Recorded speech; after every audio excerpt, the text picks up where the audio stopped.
बिस्मिल्लाहिर्रहमानिर्रहीम। नाजरीन अस्सलाम वालेकुम। प्रोग्राम है कश्मीर मैगजीन, मैं हूं यासिर रहमान। आज के प्रोग्राम में हमारे 3 टॉपिक्स होंगे जनाब। पहले टॉपिक में हम बात करेंगे कि नरेंद्र मोदी ने जब बहाना तराशा के आर्टिकल 370 ख़त्म करना है तो उन्होंने कहा कि हम कश्मीर को मकबूजा कश्मीर को मेन स्ट्रीम करना चाहते हैं। यहाँ पे जो हुर्रियत पसंद हैं उनका जो क्लाउड है उसको कम करना चाहते हैं, और इसके साथ साथ हम यहाँ पे जो बदअमनी है उनके मुताबिक उसको भी कम करना चाहते हैं। और यहाँ पे दूध और शहद की कुछ ही अरसे में नहरें बहना शुरू हो जाएंगी। कश्मीरी जो है उनको मुलाजमतें, कारोबार के वसी मौके मिलना शुरू हो जाएंगे और पैसे की यहाँ पे रेल पेल होगी। हमने देखा कि जितनी भी डायमेंशंस जो मैंने आपको गिनवाई हैं उसके अंदर बिल्कुल कोई एक ऐसी डायमेंशन नहीं है, एक ऐसा सेगमेंट नहीं है जहाँ पे तरक्की हुई हो और तनज़्ज़ुली ना हुई हो। और ख़ास तौर पे जो इनका मंत्रा था कि जी हमने कश्मीर को जो फ्रीडम फाइटर्स हैं उन्हें उनसे मुक्त कर दिया है, जो अस्करियत पसंद हैं उनसे मुक्त कर दिया है। तो अब हमने देखा कि कुछ अर्सा पहले से जो गैर कश्मीरी हैं, जो हिंदू पंडित हैं, ख़ास तौर पे मकबूजा वैली के अंदर श्रीनगर के हवाले से, उसकी गिरदनवाह के हवाले से बात कर लें तो उनका तसलसल से कत्लेआम किया जा रहा है। और इसमें जो हुर्रियत क़यादत है उसकी तरफ से एक पॉलिसी सामने आई है कि हम किसी गैर मुसल्लह शख्स को कत्ल करने के हक़ में नहीं हैं। जो कश्मीरी पंडित हैं वो भी कश्मीरी हैं, इसलिए उनको भी पूरा पूरा रहने का हक़ है। और जो नॉन कश्मीरीज़ हैं वो आज तो ऐसा नहीं है कि मुलाजमतों के लिए वो बिहार से या जो दूसरी हिंदुस्तान की गरीब रियासतें हैं वहाँ से मकबूजा कश्मीर में मुलाजमतों के लिए आते हैं। तो ये पहली मरतबा तो हुआ नहीं, ये तो हमेशा से आते रहे हैं। तो हमने पहले जब उन्हें कत्ल नहीं किया तो अब क्यों उन्हें कत्ल किया जा रहा है? तो यहाँ पे सवाल ये बनता है कि अगर अस्करियत पसंद उन्हें कत्ल नहीं कर रहे, अगर उन्हें जो जद्दोजहद आज़ादी के मतवाले हैं वो कत्ल नहीं कर रहे, तो फिर उन्हें कत्ल कौन कर रहा है? यहाँ पे ये सवाल हम पूछेंगे। प्रोग्राम के दूसरे हिस्से में जब हम जाएंगे तो हम ये देखेंगे कि हिंदुत्व जो है इस वक्त अपने पूरे उरूज पर है और वो मकबूजा कश्मीर के अंदर तो हमें नज़र आ रही है मुख्तलिफ सेगमेंट्स के अंदर। लेकिन उसके साथ साथ हमने ये भी देखा कि जो सहाफ़त के ऊपर कदगनें बिलखुसूस मकबूजा कश्मीर के अंदर लगाई गई हैं, PSA UAPA लगा के मुख्तलिफ सहाफ़ियों के ऊपर, जिसमें आसिफ सुल्तान को 1000 दिन से ज़ायद हो चुके हैं। एक खातून सहाफ़ी सना इरशाद मट्टू को एक अवार्ड के लिए नॉमिनेट किया गया, उन्हें अवार्ड मिलना था, न्यूयॉर्क जाना था, उन्हें दूसरी मरतबा जहाज़ से उतारा गया। क्या वजह है कि हिंदुस्तान प्रेस क्लब पे ताले लगाने के बाद, श्रीनगर के वहाँ के सहाफ़ियों को पाबंद सलासल करने के बाद, खुर्रम परवेज़ जैसी शख्सियात को बिहाइंड द बार्स भेजने के बाद भी एक खातून सहाफ़ी फोटो जर्नलिस्ट से इतना ज़्यादा खाइफ क्यों है? ये सवाल पूछेंगे। और प्रोग्राम के तीसरे हिस्से में जाएंगे तो हम ये देखेंगे कि जनाब हिंदुस्तान ने एक मरतबा फिर ऐलान कर दिया है, करवाते हैं और उसके बाद प्रोग्राम का बाकायदा आगाज़ करेंगे। आज हमें बड़ी शख्सियात ने ज्वाइन किया है जनाब। आज हमें ज्वाइन किया है पीर सैयद नसीबुल्लाह गिरदेजी साहब ने। आप फॉर्मर एडवाइज़र रहे हैं आज़ाद कश्मीर गवर्नमेंट के भी और फॉर्मर CM पंजाब के भी, जो आप करंटली वज़ीर आज़म भी हैं। बहुत बहुत शुक्रिया सर आपका पीर सैयद नसीबुल्लाह गिरदेजी साहब, आपका आपने हमें स्टूडियो में ज्वाइन किया। टेलीफोन लाइन पे हमें सीनियर हुर्रियत रहनुमा सैयद यूसुफ नसीम साहब ने ज्वाइन किया है और स्काइप के थ्रू हमें ज्वाइन कर रही हैं जो सीनियर एनालिस्ट हैं जी शाजिया चीमा साहिबा। डॉक्टर साहबा बहुत बहुत शुक्रिया, आपने हमें स्काइप के जरिए ज्वाइन किया है। सबसे पहले मैं सैयद यूसुफ नसीम साहब आपसे स्टार्ट ले लेता हूँ। ये नॉन कश्मीरीज को और हिंदू पंडितों को जो सरापा एहतजाज हैं, कौन कत्ल कर रहा है सर? देखिए, मेरा ख्याल है अगर आप देखें छठी सिंह बुरा के मामले को लें, अगर आप वंदहमा गांधरबल के मामले को लें जहां पंडितों को कत्ले आम किया गया था और छठी सिंह बुरा में सिखों का किया गया था, और एक ऐसे मौके पे जब president of United state of America visit कर रहे थे इंडिया को, तो ये जब तहकीकात हुई तो आपके सामने आई कि वो BSF ने इंडियन एजेंट्स के जरिए करा के हुर्रियत मूवमेंट को, हुर्रियत कॉन्फ्रेंस को, मुजाहिदीन को, कश्मीरियों को बदनाम करने के लिए वो अरबा इस्तेमाल किया। फिर आपने देखा कि जो समझौता एक्सप्रेस में वाक़ा हुआ और जिस कर्नल ने उसको बाद में एक्सप्लेन किया, पूरी दुनिया ने देखा। और फिर आपने ये भी देखा कि जितने भी ये मामलात हुए, खासकर पंडितों के साथ, जो पंडित 100% कश्मीरी हैं और जो हक के खुद इरादियत की तहरीक है, ये सबके लिए है। ये रियासत जम्मू व कश्मीर के हर फर्द बचत के लिए है, चाहे वो डोगरा है, वो पंडित है, वो बुद्धिस्ट है, वो मुसलमान है। तो ये तो हक खुद इरादियत की तहरीक है और ये हिंदुस्तान के नाजायज कब्जे और उस वादे के मुताबिक है जो हिंदुस्तान के वजीर आजम ने या हिंदुस्तान की हुकूमत ने वक्तन फवक्तन आलमी बरादरी के सामने, यूनाइटेड नेशन के सामने, पाकिस्तान के सामने वादे किए हैं। तो ये सारी जो हमारी जदोजहद है, हमारी तहरीक है, हमारे लिए पंडित का कत्ल उससे ज्यादा बड़ा जुल्म है कि अगर कोई मुसलमान शहीद होता है या कत्ल होता है, इसलिए कि वो हमारे पास मुकद्दस अमानत थी, हमारे मजहब के मुताबिक अकलियत मुकद्दस अमानत। और फिर उसके अलावा आप देखें कि कल्चर, जबान, उठना बैठना, और जिस तरह जगमोहन ने पंडितों को उस वक्त भी इसी तरह कत्लेआम करके कि कोई 86 के करीब पंडितों को मुख्तलिफ जगहों पे मारा गया और फिर पंडितों को डराया गया ताकि दुनिया में पाकिस्तान को बदनाम किया जाए कि ये पाकिस्तान। शाह जी, आपने बड़ा जबरदस्त तरीके से इसको एलैबोरेट किया, इसका एक तारीखी पस मंजर भी दिया कि जब भी कोई हिंदुस्तान में बड़ी कॉन्फ्रेंस हो रही होती है तो क्या वजह है कि कश्मीर में कोई ना कोई कत्ल किया जा रहा होता है। ये सवाल मैं सैयद नसीबुल्लाह गजनवी साहब आपके सामने रखूंगा कि चिटी सिंह पूरा का उन्होंने जिक्र किया, बिल क्लिंटन ने वहाँ पे उस वक्त दौरा करना था तो कश्मीरियों को कत्ल कर दिया गया, जो सिख कश्मीरी थे 35 को कत्ल किया गया। अब जो इस वक्त जो है इंटरपोल की कॉन्फ्रेंस हो रही है, वहाँ पे जो UN जनरल असम्बली के सेक्रेटरी जनरल हैं वो भी आए हुए हैं, उन्होंने इंडिया को भी तनकीद का निशाना बनाया इंसानी हुकूक की वजह से।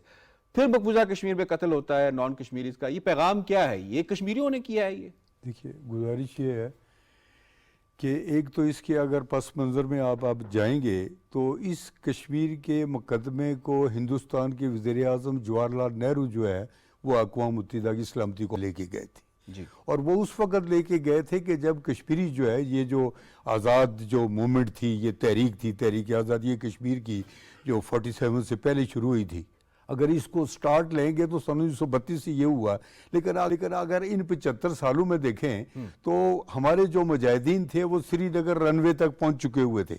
जब उन्होंने ये देखा कि ये जो है हमारे हाथ से निकल रहा है तो उस वक़्त इस मुकदमे को जवाहरलाल नेहरू जो है वो लेके अक़वाम मुत्तहिदा गए और अक़वाम मुत्तहिदा में जो 13 अगस्त सन 1948 और 5 जनवरी सन 1949 की जो करारदादें हैं उसमें ये बात तय हुई कि कश्मीरियों को आज़ादाना हक़ के खुद इरादियत दिया जाएगा। वो अपनी मर्ज़ी से इस बात का फ़ैसला करें कि वो पाकिस्तान के साथ शामिल होना चाहते हैं या हिंदुस्तान के साथ, ये उनको हक़ दिया गया था। अब आप देखें कि उसका तसलसल ये 75 सालों से हिंदुस्तान जो है वो उन करारदादों से भी इनराफ़ करता चला आ रहा है, जबकि पाकिस्तान ने हमेशा कोशिश ये की कि वहाँ पर जो है वो अक़वाम मुत्तहिदा की करारदादों के मुताबिक जो है उसका हल निकाला जाए, लेकिन हिंदुस्तान जो है हट दरबी के तहत ये सारा सिलसिला ये कर रहा है। और जितना भी जो कुछ वहाँ पर हो रहा है, अब देखें ना, आज का दिन मैं आज देख रहा था उसको मैंने, तो आज 1171 दिन हो गए कश्मीर में, मकबूजा कश्मीर में कर्फ्यू को लगे हुए, और ये दुनिया की तारीख में इसकी कोई नज़ीर नहीं मिलती कि इतनी बड़ा मतलब है कि वो और फिर इसमें सूरत हाल ये है कि 10 लाख के करीब इससे ज़्यादा जो है अफवाज जो है वहाँ पर कश्मीरियों के ऊपर जुल्म व तशद्दुद कर रही है। और इस कर्फ्यू से ये है कि किसी को कोई पता नहीं कि क्या हो रहा है। ये जर्नलिस्ट की आपने बात की, कई मरतबा ये हुआ कि इंटरनेशनल जर्नलिस्ट में हम आते हैं जो नॉन कश्मीरी जिनको कत्ल किया गया है, अगर 10 लाख फौज वहां पे है तो कितनी बड़ी नाकामी है कि कोई आता है और आके अपनी मर्जी से जिसको कत्ल करना चाहे कर जाता है। देखिए, ये तो सारा कुछ उनका किया दर है, इसमें तो पॉसिबल ही नहीं है। कोई आप एक पूरे इस टेन्योर में 75 सालों में ये नहीं कह सकते कि वो जो कश्मीरी जो हैं वो आज़ादी की जो जंग लड़ रहे हैं, हिंदुस्तान ने इतनी मराद देने की भी कोशिश की, उन्होंने सारा कुछ किया, लेकिन उसके बावजूद भी वो हिंदुस्तान से आज़ादी चाहते हैं, वो किसी तरह भी उसमें वो करने के लिए तैयार नहीं। अगर ये इजाज़त है तो 370 या 35 इस पे हम बात करते हैं। मैं ज़रा डॉक्टर साहबा को शामिल कर लेता हूँ। डॉक्टर साहबा, आर्टिकल 370 के खात्मे के बाद एक स्टेटमेंट आई थी कि जी वादी में अब सिर्फ 200 से 250 या पौने 200 के करीब जो हैं वो इस वक्त फ्रीडम फाइटर्स मौजूद हैं और पूरी 10 लाख फौज जो है उनका कला कमा करने के लिए मुतहरिक हुई है हिंदुस्तान की।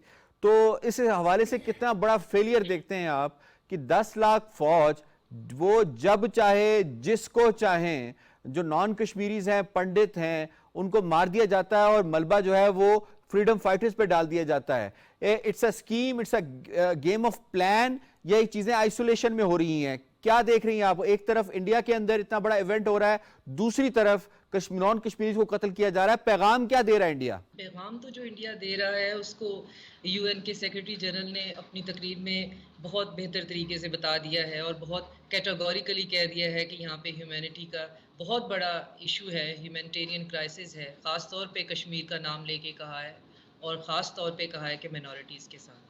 पैगाम तो वो यही दे रहा है, चाहे वो उसको कैसे भी देना चाहता है, वो इतना ही भोंडा और भद्दा होके सामने की तरफ आता है। आपके सवाल के 2 पॉइंट्स जो हैं वो बहुत इम्पॉर्टेंट हैं। एक तो ये कि 370 आर्टिकल जो है उसको इस बात पे लेके आना कि जी इसके ख़त्म होने से अब यहाँ पर इंसर्जेंस नहीं होगी या और कुछ जो है यहाँ पे पीस हो जाएगा। पीस आपकी अगर 2 लाख फ़ौज वहाँ पे नहीं कर सकी है तो अब ये तो कोई जवाब आप जो भी लेके आ रहे हैं, हमें उस दिन भी पता था कि इसका नतीजा क्या निकलना है।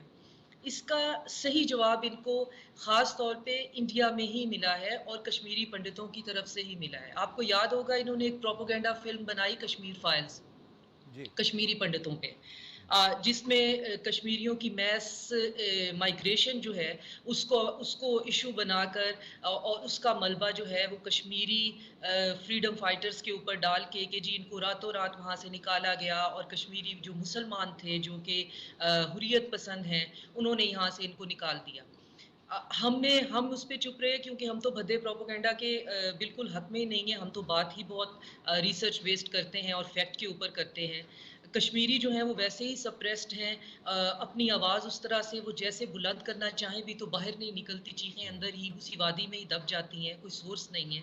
इनको उसका कड़ा जवाब मिला कश्मीरी पंडितों की तरफ से, जिन्होंने दिल्ली के अंदर एक रैली निकाल के बाकायदा अपील की कि इस फिल्म की जो इसको ऑन एयर होना है इसको बैन किया जाए।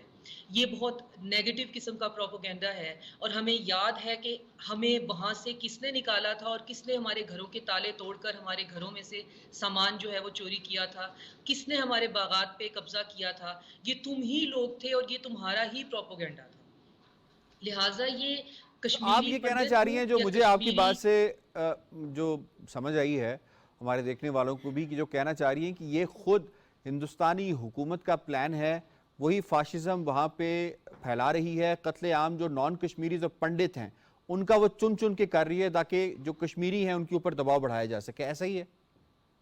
और बिल्कुल ऐसा है और उसकी एक लॉजिकल रीज़न ये है कि दुनिया की सबसे बड़ी जो सनती पावर है उसकी दौड़ के अंदर शामिल होने के लिए 370 को रिवोक किया गया, कश्मीर का स्टेटस चेंज किया गया, वहाँ पे मल्टीनेशनल कंपनीज़ को एक सेफ हेवन के तौर पे दिखाने की कोशिश की गई, जो कि दिखाया नहीं जा सकता। वहाँ पे कश्मीरी मौजूद हैं और जब तक एक आखिरी कश्मीरी भी जिंदा रहेगा, कश्मीर के ऊपर किसी और का इस तरह से आना आसान नहीं रहेगा। बिल्कुल ठीक है, आपका पॉइंट आ गया जी। मुझे क्विकली प्रोग्राम के दूसरे हिस्से की तरफ मूव करना है। सना मट्टू के हवाले से हमने बात की, उसे अवार्ड के लिए न्यूयॉर्क जाना था और वहाँ पे उन्होंने अवार्ड रिसीव करना था। इतनी ज़्यादा कन्फ्लिक्ट जोन के अंदर जो उन्होंने बहादुरी दिखाई है और ट्रू रिपोर्टिंग की है, उसके ऊपर उन्हें तनकीद का निशाना भी भारतीय हुकूमत की जानिब से, उनकी इंतज़ामी की जानिब से माजी में बनाया गया है। वो खुद क्या कहती हैं आपको सुनाते हैं, उसके बाद फिर इस पर बात करेंगे। We just went to cover, we just heard that something has happened, there is some stone pelting going on. So we went there in the downtown. There were police, there were government forces, like they asked us to delete our footage. And yeah, I'm the witness to it, and there were many other journalists. It is like most of the times we see such things like happening, like harassment, intimidation. Though you are carrying valid ID proofs, that doesn't, that doesn't count. They are using psychological operations ahead, like they want to have that zero resistance from us. कितना बड़ा failure है ये हिंदुस्तान के लिए कि वो एक ऐसी जर्नलिस्ट को जिन्होंने बहुत ज़बरदस्त तरीके से काम किया है, उन्हें अवार्ड तक नहीं लेने दे रही। डॉक्टर साहब, मैं आपसे ही स्टार्ट कर लेता हूँ। ये बताइएगा कि सना इरशाद मट्टू को रोककर हिंदुस्तान ने क्या मकसद हासिल किया है? शर्मिंदगी, इसके अलावा और क्या हासिल कर सकता है? और हमें ये कहते हुए भी शर्मिंदगी होती है। मैंने अपनी ज़िंदगी में या प्रोपेगेंडा की हिस्ट्री में, मैं फ़िलॉसफी ऑफ कम्युनिकेशन की रिसर्चर हूँ, इतना भद्दा और बोढ़ा प्रोपेगेंडा करते हुए नहीं देखा जैसा हमारा पड़ोसी मुल्क करता है, और इतने बुरे तरीके से बैकफायर होते हुए नहीं देखा है। एक तरफ आप कश्मीरियों का कत्लेआम कर रहे हैं, दूसरी तरफ आपने यूएन जनरल सेक्रेटरी को इनवाइट किया हुआ है अपनी एक यूनिवर्सिटी में, और साथ ही आप एयरपोर्ट के ऊपर एक वैलिड वीज़ा के साथ, एक टिकट खरीदे हुए के साथ, एक इंटरनेशनल लेवल की फ़ोटो जर्नलिस्ट को, जो कि पेंडेमिक का उनका टॉपिक है इस दफ़ा, जिस पे उनको प्राइज़ मिला है, जो हमारा कोविड-19 था, उस पे उनका पूरा जो कैटलॉग था, आप उसको रोक रहे हैं। और उसके बाद आप कह रहे हैं कि जी आप एक बहुत सेकुलर पावर हैं, आप ह्यूमैनिटी की बात करते हैं, तो फिर आपकी जो ह्यूमैनिटी है उसको तो सेक्रेटरी जनरल ने उन स्टूडेंट्स के सामने खुल के कह दिया है कि जो डाइवर्सिटी है उसको क्लेम तो किए, उनके एग्जैक्ट वर्ड हैं कि डाइवर्सिटी को क्लेम किया जा सकता है, लेकिन इससे ह्यूमैनिटी की गारंटी नहीं होती। तो पूरी की पूरी बात ही इसमें छुपी हुई है कि जो नैरेटिव सारी दुनिया में आप बेच रहे हो वो गारंटी नहीं करता कि यहाँ पे ह्यूमैनिटी का कोई क्राइसिस नहीं है। क्राइसिस नहीं है, ठीक है। और सना इरशाद के साथ भी यही हुआ है। कुली शाह जी, मैं आपको इसमें शामिल कर लेता हूँ। ये बताइएगा, खातून जो है वो नो फ्लाई लिस्ट में उसको रखा गया और जिसका पुलिस रिकॉर्ड कोई क्रिमिनल पुलिस रिकॉर्ड नहीं था। क्या सहाफत मकबूजा कश्मीर में एक जुर्म बन चुकी है? देखिए जी, ये तो जुर्म, ये तो कोई गपशप वाली बात तो नहीं है कि आज की जुर्म है। ये तो पहले दिन से हिंदुस्तान जो है इस पर खुसूसी तौर पर, यानी किसी सहाफ़ती बरादरी के अलावा जो इंटरनेशनली जो यहाँ पर लोग आते थे उसको कवर करने के लिए, उस पर पाबंदी लगा दी गई है बहुत अरसे से कि वहाँ पर कोई बंदा जा नहीं सकता, कि मकामी सहाफ़ियों के साथ तो जो वो सलूक करते हैं तो वो तो सामने सब कुछ है ही है। और ये कोई एक खातून नहीं है, बहुत लोगों ने इस पर काम किया हुआ है, लेकिन इनने जो अपने सना ने जितना काम किया मैं समझता हूँ काबिल तारीफ़ है। और उसके बावजूद फैक्ट्स एंड फिगर की बुनियाद पर उन्होंने किया, कोई गपशप वाली बात नहीं है। तो इसकी इस तरह से ये जो वो कोई ऐसा काम जो है वो हाथ से जाने नहीं देता। देखिए, अगर ये कहें तो ये इंसानी हकूक़ वाली जो बात है, इसको क्या समझते हैं कि ये जो पूरी दुनिया में हिंदुस्तान के ख़िलाफ़ जो मुजाहरे होते हैं उसमें क्या मुसलमान ही मुजाहरे करते हैं? अब न्यूयॉर्क में देखें, बरतानिया में देखें, ब्रसेल्स में देखें, दूसरे ममालिक यूरोप और अमेरिका में जहाँ कहीं भी, और कनाडा में ख़ास तौर पे वहाँ देखें, वहाँ हर वो कम्युनिटी जो कश्मीर से रिलेटेड है, उसमें चाहे वो मुसलमान हैं, सिख हैं, हिंदू हैं, या किसी कम्युनिटी से जो ताल्लुक़ है, वो उसी बुनियाद पर वहाँ पर प्रोटेस्ट करता है हिंदुस्तान के ख़िलाफ़, और वो आज़ादी की वहाँ पर भी वो सारा कुछ दे रहा है। तो ये अगर इसको ये वो किया जाए कि खालिस्तान ये मुसलमानों की तहरीक है, तो ये बिल्कुल गलत है। कश्मीर में बसने वाले हर उस फर्द की ये तहरीक है जिसने हिंदुस्तान के से आज़ादी हासिल करनी है। चूँकि हिंदुस्तान ने अब तक जो भी कश्मीरियों के साथ सलूक किया वो जुल्म और तशद्दुद के अलावा कश्मीरियों को कुछ नहीं दिया, चाहे वो सहाफ़ी हो या आम शहरी हो। चाहे वो सहाफ़ी हो या आम शहरी हो। ठीक है। सैयद यूसुफ नसीम साहब, हम आज़ादी सहाफ़त के हवाले से बात करते हैं। हिंदुस्तान अपने आप को कहता है कि हम सेकुलर कंट्री हैं, डेमोक्रेसी है, दुनिया में नंबर्स में सबसे ज़्यादा हैं। मकबूजा कश्मीर में जो इस वक्त सहाफ़त का हाल है, प्रेस क्लब पर ताला लगा हुआ है, पब्लिक जो न्यूज़ है उनके खिलाफ पब्लिश की नहीं जा सकती, तमाम न्यूज़पेपर्स को उन्होंने अपनी प्रेस रिलीज दफ्तर बना दिए हैं। ऐसे हालात के अंदर एक खातून ने जसारत की कुछ रिपोर्टिंग करने की, कितना बड़ा साइकोलॉजिकल प्रेशर है जो उसके ऊपर डाल रही है? देखिए, मैं ये समझता हूँ कि आपने देखा कि अगर किसी को तो वहां जाने नहीं दिया गया, अगर कोई गया भी तो उसने लिखा कि दुनिया में कश्मीर जो है ये एक खुली जेल है, यानी हर शख्स चाहे वो अपने घर में है तो उसके साथ वही सलूक हो रहा है कि उसके घर के बाहर फौजी बंदूक लेके खड़ा है, जनाजे में शामिल नहीं होने देता, शहीद को अपने वर्षा को नहीं दिया जाता। तो जितना जुल्म और तशद्दुद है, लेकिन जहां तक सना का ताल्लुक है, Sana is a famous international peace loving journalist. उसने कभी कोई बात गलत नहीं लिखी, बल्कि उसने कोशिश की हमेशा अपने कलम से कि कश्मीर में अमन कायम हो, कश्मीरियों के हकूक बहाल हो, कश्मीरियों से जो छीना गया है ये वापस मिले।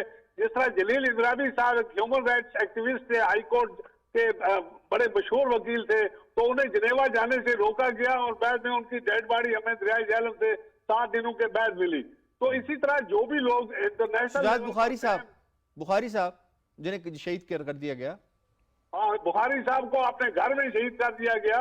और फिर जिस तरह आपने फरमाया कि लार्जेस्ट डेमोक्रेसी का ये शोशा जो था ये उसी दिन खत्म हो गया जिस दिन बीजेपी की हुकूमत आई, जिस दिन मोदी ने हुकूमत संभाली, उस दिन वो जो कांग्रेस ने एक पॉलिसी चला रखी थी largest democracy in the world, ये largest terrorist, Hindu terrorist democracy in the world है। ठीक है जी, आपका पॉइंट आ गया। बनी है, इसीलिए ठीक है। कश्मीरियों के हकूक हैं, या वहाँ पर आपके जर्नलिस्ट हैं, साफी बरादरी है, वहाँ जितने भी लोग हैं, हर शख्स का जीना हराम करके हमारी पूरी क़यादत को जेलों के अंदर बंद किया हुआ है। बंद किया हुआ है। ठीक है सर, आपका पॉइंट आ गया। क्विकली शायद जी मुझे प्रोग्राम के तीसरे हिस्से की जानिब जनाब बढ़ना है, और तीसरा भी किरण हिंदुस्तान से रिलेटेड है। जो कुछ भी इस खित्ते के अंदर होता है उसमें हिंदुस्तान का हाथ होता है, चाहे वो खेल हो, चाहे वो तिजारत हो, और चाहे वो मईशत के हवाले से बात हो, समाज के हवाले से बात हो।